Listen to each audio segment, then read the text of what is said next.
అందరికీ నమస్తే అండి. Arnish the great of YouTube channel స్వాగతం.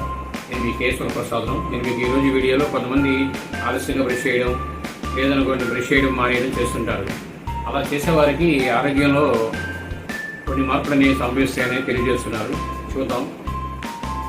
బ్రష్ చేయడం అంటే చాలామంది బద్ధకంగా ఫీల్ అవుతారు. సింహాలు పళ్ళు తోముకుంటాయా అని కొంతమంది ప్రశ్నిస్తుంటారు. బ్రష్ చేయకపోతే అనేక ఆరోగ్య సమస్యలు వస్తాయని వైద్యులు హెచ్చరిస్తున్నారు. నోటి దుర్వాసన, పళ్ళు పుచ్చిపోయే అవకాశం ఉందని, నోటి నుండి చెడు బ్యాక్టీరియా శరీరంలోకి వెళ్తుందని, అది రక్తంలో కలిస్తే గుండెపోటు వచ్చే ప్రమాదం ఉందని వైద్యులు హెచ్చరిస్తున్నారు.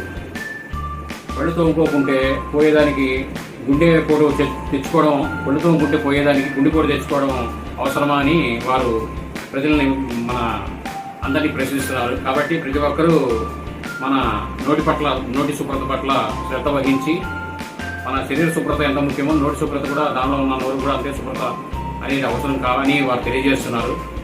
ఈ వీడియో మీరు పూర్తిగా చూసినందుకు ధన్యవాదాలు.